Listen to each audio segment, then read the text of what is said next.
It's an honor to be talking to you guys.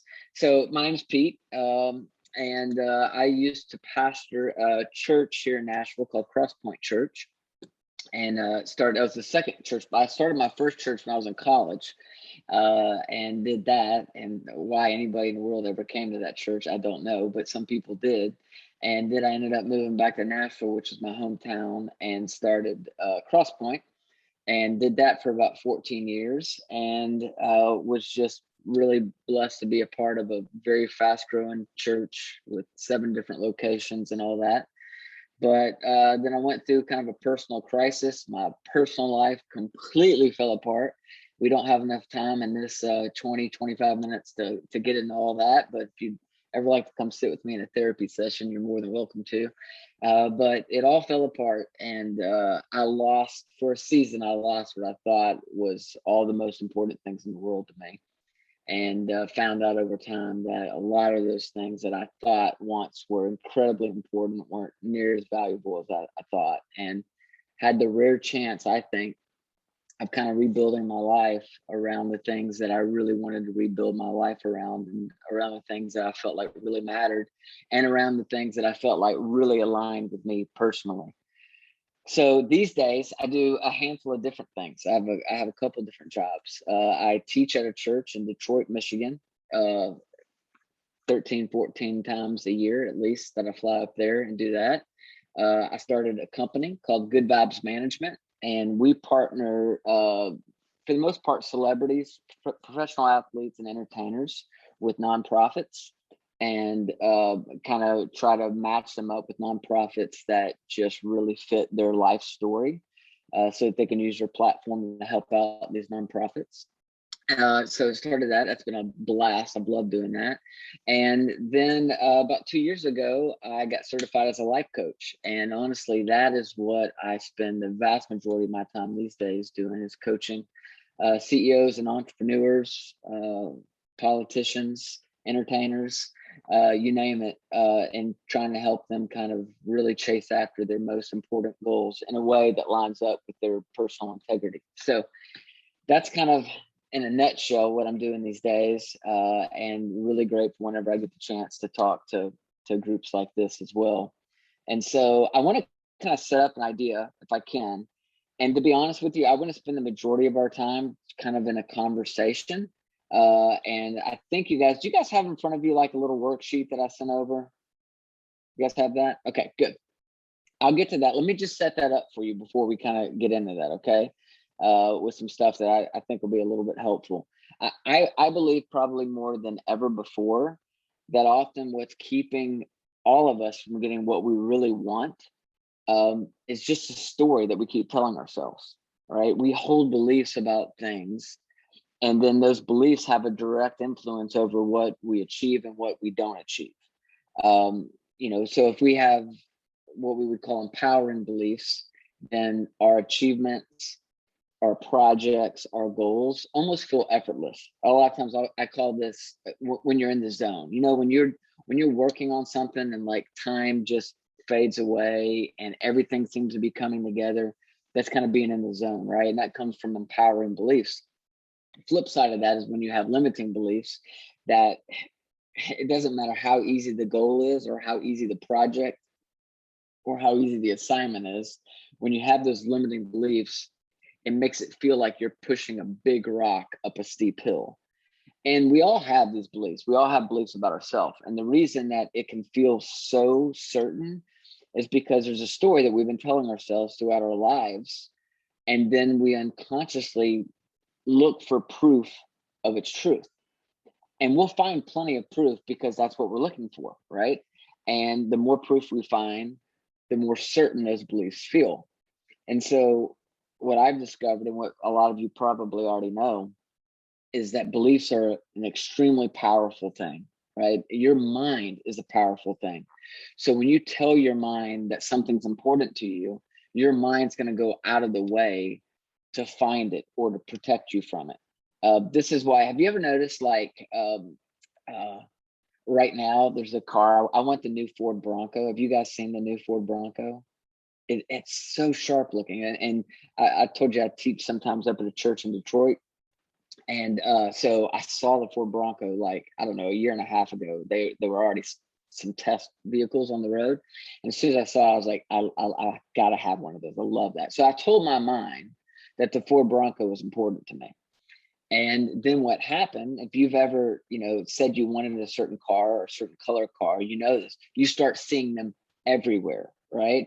And so I now every day I see a Ford Bronco when I'm out. My mind has just said, Pete, we know that's important to you. And so we're going to go out of our way to make sure that we find it and we validate that these Ford Broncos are out there. This is why, if you buy a certain car and the color is red, and all of a sudden you start seeing that exact same car in red wherever you drive. The mind's just a powerful thing. When you tell it something and you start to look for proof of it, it's going to find it. And so with these limiting beliefs, what happens is you tell yourself that story so often that your mind then looks for proof of that out there around you in the world. And so this means that we can either create more potential or we can create more limitation depending on what the belief actually is. So when you limit your beliefs about what you can do and you tell yourself stories in your head, right, that are far from the truth. And in most cases, to be honest with you, what I've discovered is that these limiting beliefs, they're just unconscious thoughts that are acting as sort of a defense mechanism to avoid emotions like frustration and anxiety and anger and sadness. There's a guy by the name of Bruce Lipton, Dr. Bruce Lipton. He wrote a book called The Biology of Belief. And he said that he thinks most of the limiting beliefs that we have in our life have largely developed since childhood.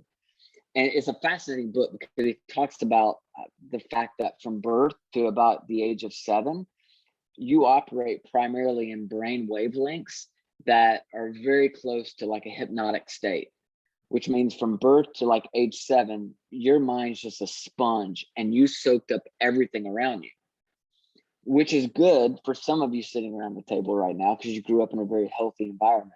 Others of you did not grow up in a healthy environment. And from birth to 7, your mind still acted like a sponge and it soaked up all kinds of things. And that's where a lot of these limiting beliefs come from. And then, like I said, then your mind looks for proof throughout your life to substantiate these limiting beliefs that your mind has clung on to. And I've been thinking a lot about this. I have 4 kids.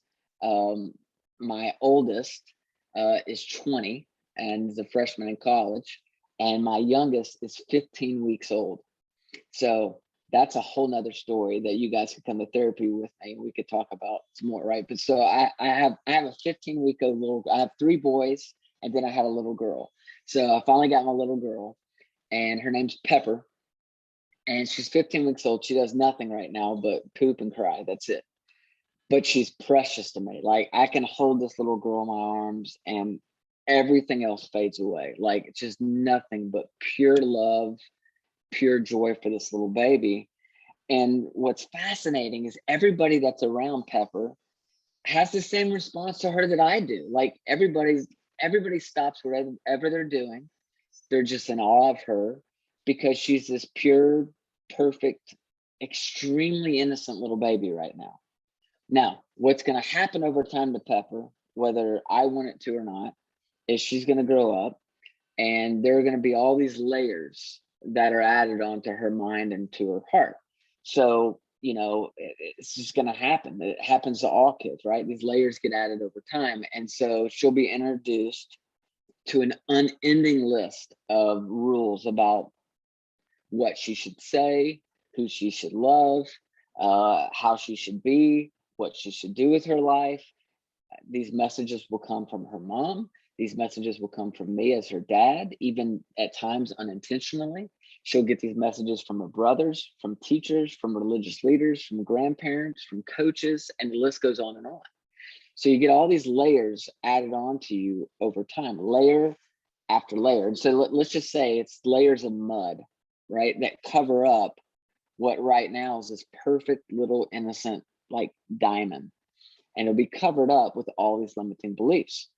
Now, what most of us do as adults, all right, hang with me for a second. What most of us do as adults is we just put some fingernail polish on that those different layers of mud so that we can cope and kind of present ourselves to the world at large.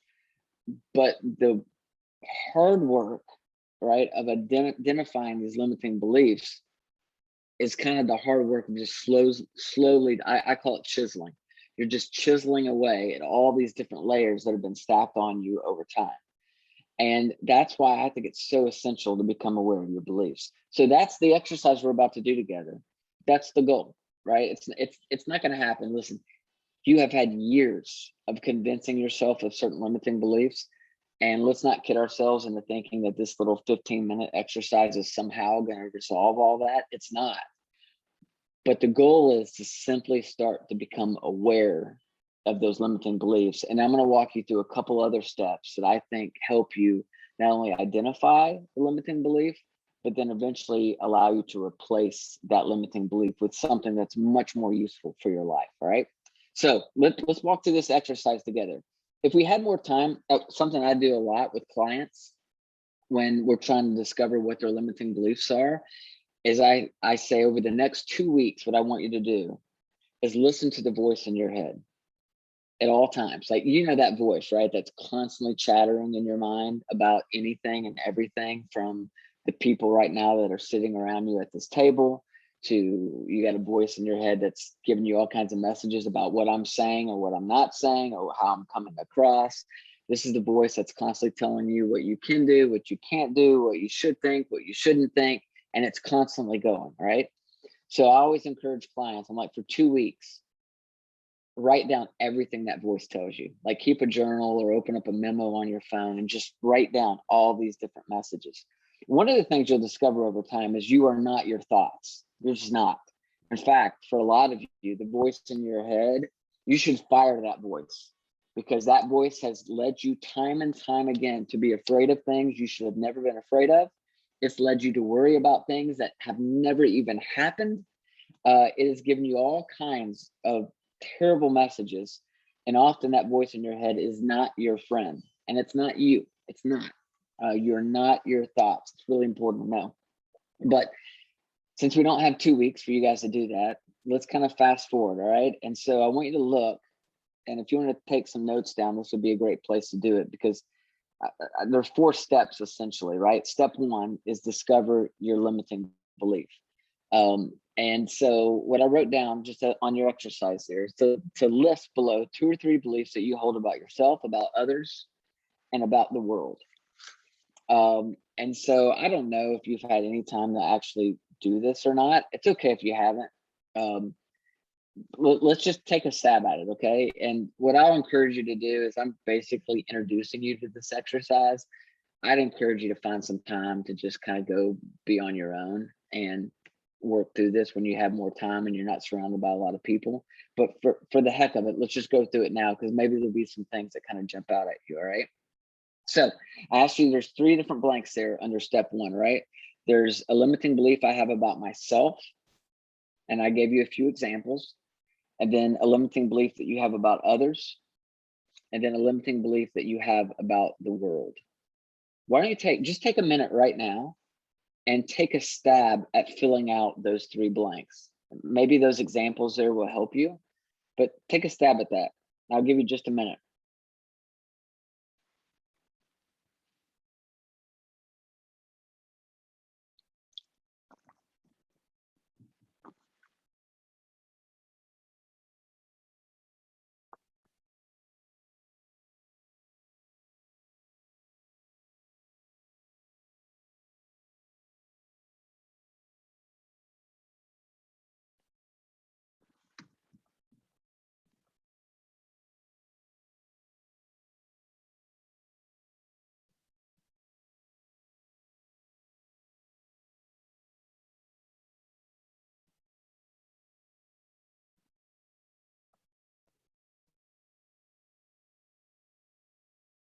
And then what I'd love for you to do, I don't know if you guys can unmute this or not, but you don't have to share. That's not the goal of this exercise necessarily, but I've found it's sometimes helpful in a team environment like this, if somebody does have something that they're willing to share, or kind of prompt possibly some others to think about some limiting beliefs that maybe they haven't identified.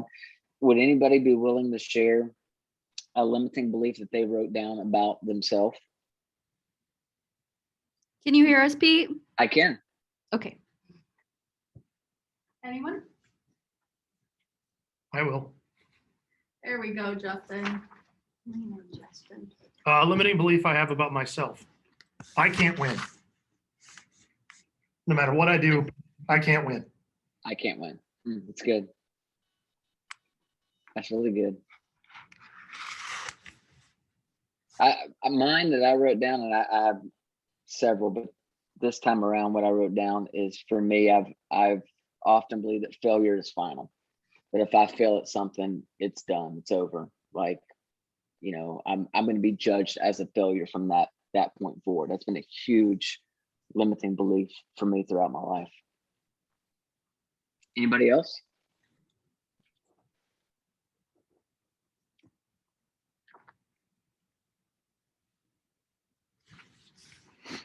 No matter how hard I try, it won't be enough.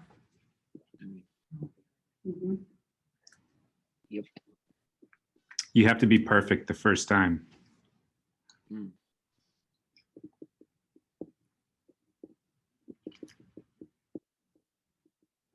How about limiting beliefs that you have about others? Anybody put anything down for that?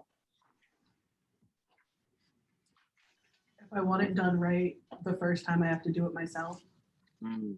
Yes.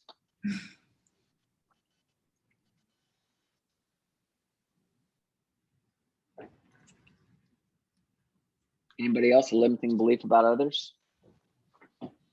Everyone is selfish.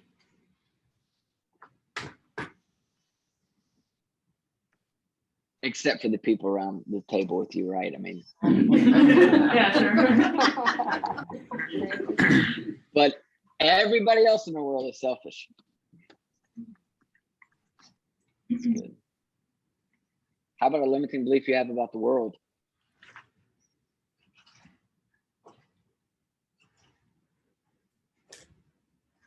You can never rest.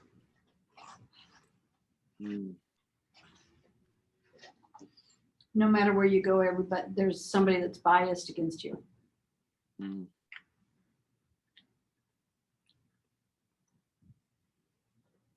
Connections matter more than hard work.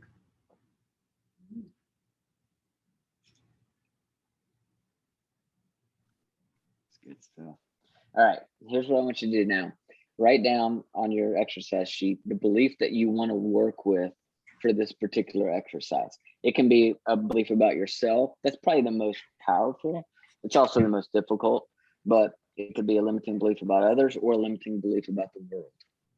The one that I wrote down was my limiting belief about myself, which is that failure is final. I just want to use that as an example today. And then once you have down that limiting belief that you kind of want to work with for this exercise, there's just a series of questions there. And we don't have to go through all these right now, but it's, you know, I think it's an important question to ask. Why do you think you developed that belief? Like, you know, where did that come from? You know, for me, I think it might be a couple different sources, but ultimately, for a vast majority of my life, I gathered my self-worth externally from the approval of other people. And where I found approval in my life was through achievement. And so, you know, I just heard for years people would say everything that Pete touches turns to gold. And they meant that as a compliment. What I heard was, I better keep up this perfect record, because if I don't, they're not going to accept me. So for me, that's where my limiting belief, I think, was reinforced over time, was actually a gift set that I had, you know, created almost a limiting belief in the way I interpreted it, that I wouldn't be accepted unless I achieved. So if I failed, I would be rejected. So asking yourself, where do you think that paid off? And you know what, it may not be obvious to you right now, and that's okay, but I think that's an important question when we're identifying these limiting beliefs. Or where did that come from? Like, you know, where did we develop that? How old were we? Chances are, like according to Dr. Clifton, it was very early on in life, even though you may not have seen the patterns till much later. It probably started real early on. and I felt that I got a lot of attention even as a kid for things that I was accomplishing, and it just reinforced that over time. That second question is, what's the payoff or the benefit to the belief?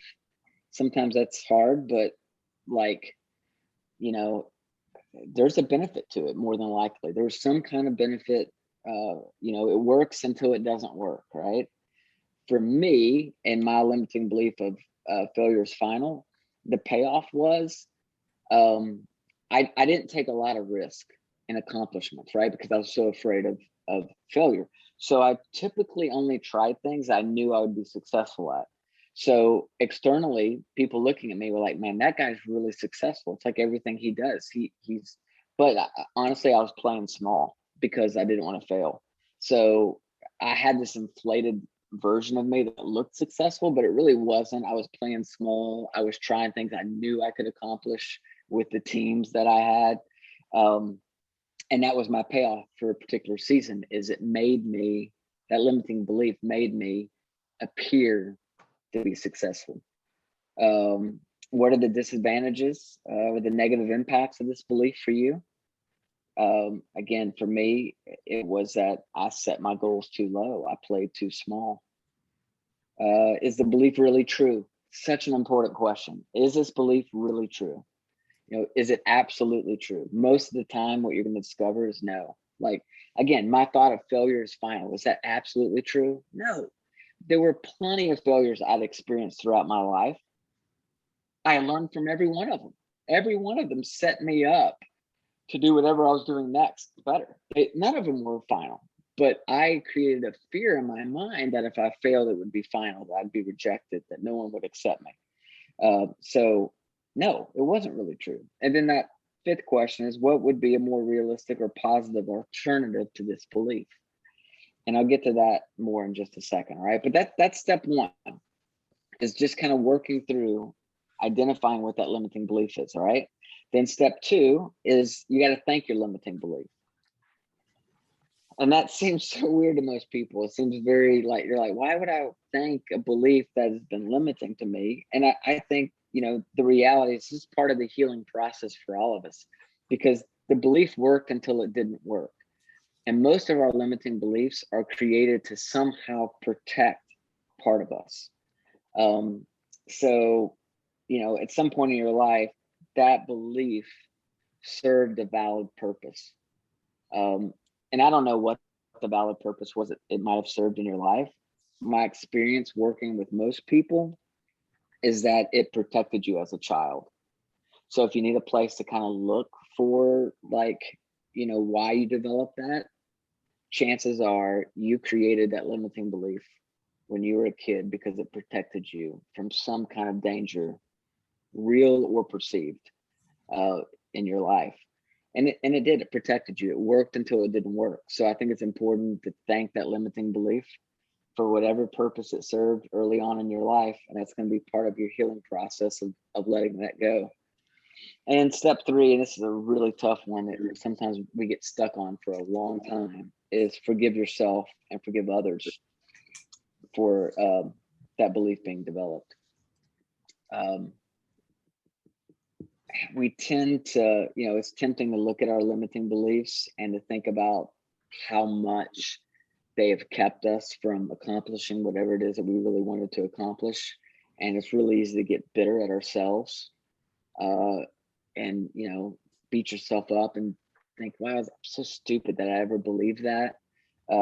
It's easy to be bitter towards the people who might have pushed those limiting beliefs on you. I think what you'll find is often parents, you know, push these limiting beliefs on us. I don't think so much to hurt or to harm us. They think they're protecting us. And maybe they were in a particular season of our life and we just couldn't let go of it. But I think that process of beginning to forgive yourself and forgiving the others who contributed to that limiting belief is really important. And then the fourth step, this is really important, is you got to replace it. You got to replace it. I think these rarely are limiting beliefs just eradicated from your life. They have to be replaced. And so I have a thing that I read through almost every morning, and it's constantly changing. I've been adding to it, and I'll take some things off and I'll add some things to it depending on what season I'm in life. But it's almost like it's like a personal manifesto, or some people might call it a private declaration. So it's a bit of a sidetrack, but a couple of years ago, I was working on kind of trying to create, what do I need every day as a leader to live like my optimal existence? Like, what is it going to look? What are the elements I need in my life to be working at my highest level?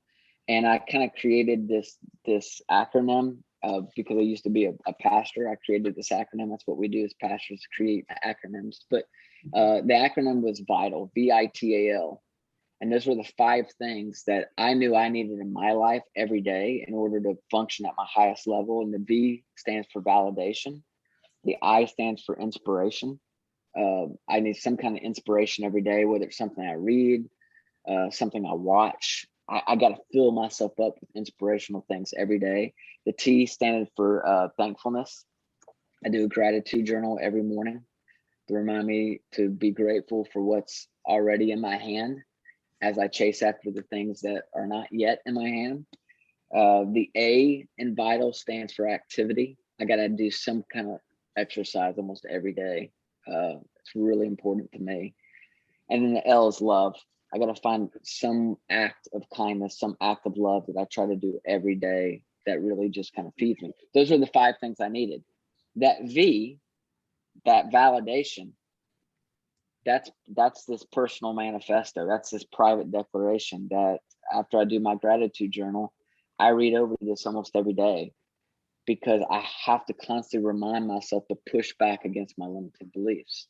So my personal manifesto, I'll just read you a couple lines off this. I wrote things down like, I create my future. Failure is not final. So that's a statement I wrote to specifically counteract that failure is final, right? I have to remind myself, failure is not final. I wrote down in my personal manifesto that I am a leader, that I have extraordinary decision-making abilities, that I'm a loving dad and husband, that I risk disapproval, that I actually try to get thrown out of groups. I write that because, again, a limiting belief I had for a long time had to do with having to find approval from everybody. So I had to replace that limiting belief with, you know what? I actually risk disapproval. I'm okay with disapproval. I'm okay with getting thrown out of certain groups or environments because I don't fit in with them. I have to write, again, these things down and constantly have them in front of me as a personal manifesto, as a private declaration, to counteract these limiting beliefs that I've carried for decades. So that's what replace it looks like to me. So it's about, again, identifying these limiting beliefs. It's thanking these limiting beliefs. It's forgiving myself and others for the limiting beliefs. And then it's replacing the limiting beliefs. And again, I crammed all this into a really short 15, 20-minute talk. That process can sometimes take years, but you got to start somewhere, right? And I think it's a wise leader, a wise team member who's willing to wrestle with what are the limiting beliefs that you've picked up over your life? How are they holding you back? And how can you begin to replace those limiting beliefs so that you can actually live your full potential?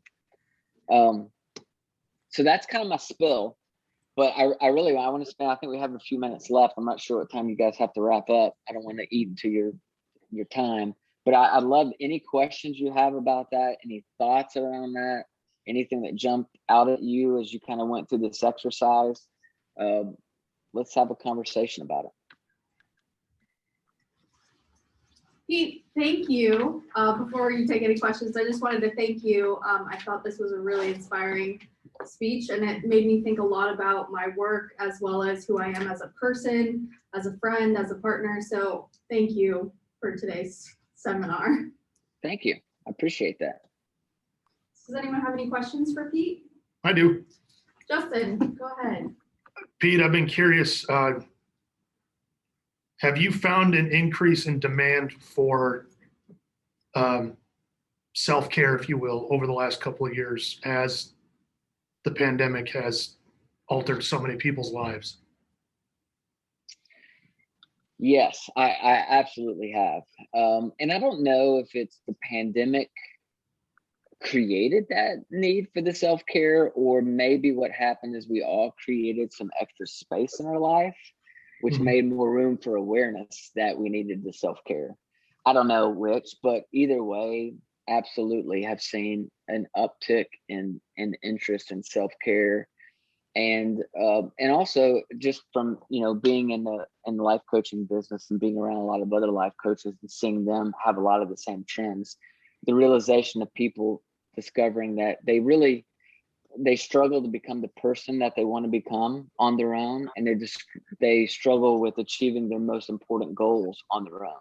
And so I see a real openness to hiring life coaches and seeking out help and therapy and self-care to have a more holistic approach to life and business and relationships, and seeing how those things all kind of intermingle together. Thank you. Appreciate your time. Absolutely. Great question.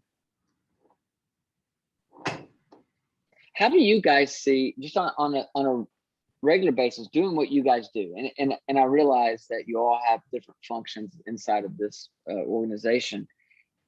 How do you see limiting beliefs impacting your daily contribution to your work, to life, to your relationships?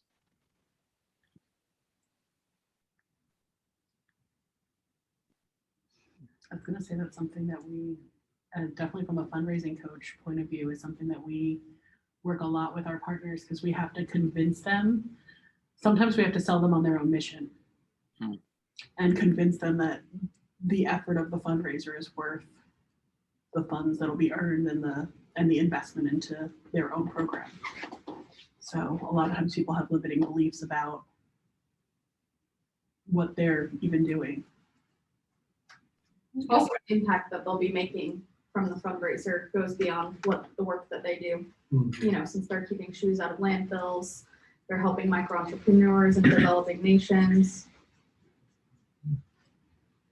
It's you. Yeah, you know what? Like, I was just thinking when I was leading Crosspoint, I had a lot of limiting beliefs around money, and like my board would tell you, like they had to push me so hard when it came to fundraising money, because I had a limiting belief that nobody wanted to be asked for money.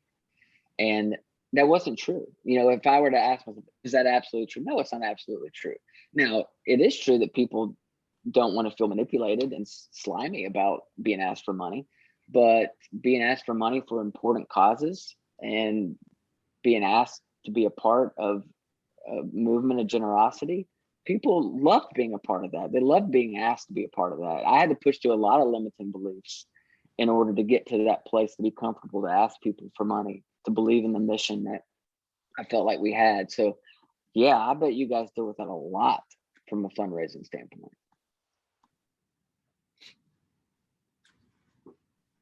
That'd be another area that I set goals way too low. I always set fundraising goals that I knew without a shadow of a doubt, we were going to nail that. Because in my mind, if we didn't, I was a failure and I was rejected. So yeah, limiting beliefs, I would think, is a big thing for the world that you guys live in. I think one of the things that Tom always says is, whether you think you can or you can't, you're right. Yeah. Good motto, Tom. I think it was Henry Ford or somebody. That, I just heard you say it. Tom Henderson. no, I didn't coin it. Hey, Pete, it's Tom Henderson. How you doing? Hey, Tom. Good to see you, man. Yeah, Listen, I would own that, Tom. I mean, nobody's going to know it was Henry Ford. Just go with it. and I will validate Pete's belief that he was the worst at asking people for money, because he would stand in the pulpit and say, God, we got to, it's a capital campaign, and I'm the worst at asking people for money. And I always laughed at that. Yeah. Oh, I was, man. It was probably the weakest part of my leadership. Well, there's plenty of weaknesses, but that was a big one for me for sure. Yeah, it impacts us in so many different ways. Anybody else how your limiting belief impacts what you bring or what you don't bring at times to the table?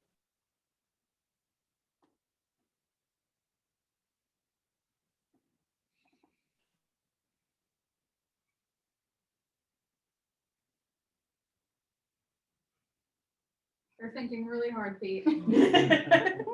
I know I've had to learn as a life coach to ask a question and then just sit back, and it drives me insane because silence as a speaker is something you always feel the silence. Silence was your enemy. You never let there be silence, right? But I'm learning to be okay and comfortable with the silence as people think about what they're going to say.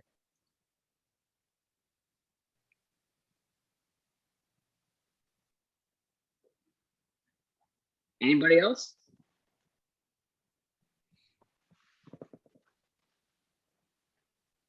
No? All right. They're all still thinking about their personal beliefs. Yeah, no, that's great. That's great. Listen, I really enjoyed this time with you guys. I appreciate what you're doing. I know it's not always an easy task, but it is important. It really is. And the work that you're able to do around the world, but also the work that you're able to do here with nonprofits and giving them the confidence to raise money and have a vision. And I think it's awesome. So anytime I can help, encourage, please let me know.